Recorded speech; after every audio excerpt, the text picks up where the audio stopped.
What if I told you that right now the US Army is spending millions of dollars to blast drones out of the sky? Yeah, basically, while we're out here flying roofing and real estate jobs, the Army is gearing up with weapons to take us down. So, is this the beginning of the end or your biggest opportunity yet? Here's what actually went down. The US Army just signed a contract with Kinetic to develop counter-UAS systems. And that is military lingo for tools that detect, track, and destroy drones. Now, before you panic, no, they're not just going to be zapping drones out of your backyard. These systems are being deployed right here in the US, near infrastructure, airports, military bases, and other secure zones. And that's not fear mongering, that's just the direction we're headed these days. So if you're thinking this doesn't affect me, I just fly for roofing jobs, that is exactly why you need to hear this. Because as these systems roll out, airspace restrictions are going to tighten up. More no-fly zones, more enforcement, and of course, more random people saying that you're conducting suspicious activity. And if you or your drone gets flagged by one of these systems, even by mistake, you're now dealing with FAA warnings, possible confiscations, and a lot of legal gray areas. So yes, this can and will affect your business. But here's the good news. The fact that our military is investing so heavily into anti-drone tech means that they see drones as legit, powerful, and here to stay. And that is the exact kind of validation, which means more funding in the industry, more innovation, and more public awareness. And this is exactly when smart business owners start planting their flags. Because while the big corporations wait for all those memos to come in, you can close deals and build your business with speed. Now, let me be very clear. This channel is not to help you become a worker bee, get a government job, and become just another 9-to-5 drone tech. This channel is about building your own brand for your drone business, getting clients, owning your contracts. We are not out here begging for jobs. Instead, we are creating our own lane. And when this type of chaos hits the drone world, most people freeze, but you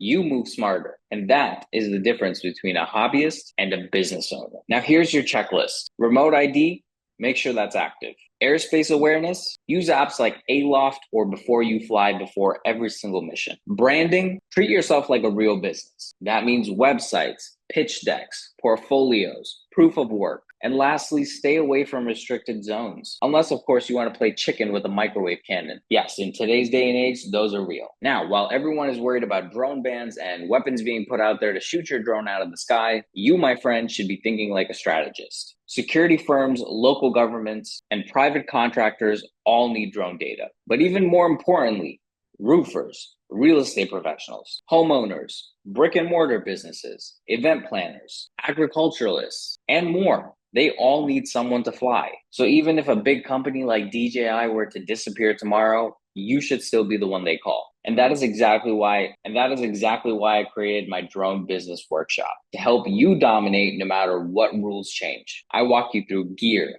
clients, pricing, legal, everything. Link for that is in the description. Now look, some of you are going to say, this is clickbait. You're just overreacting. This doesn't affect hobbyists. And all of those are totally fair. But me personally, I'd rather over-prepare than lose a drone, lose a client, or even a payday over something I could have seen coming. Let me know what you think in the comments below. Is this counter-drone crackdown good news or bad news? I read and respond to every single comment. Also, hit that like button and subscribe if you are building a real drone business. And just a reminder, don't wait for permission. Fly smart, fly safe, own the skies, and I'll see you guys in the next one.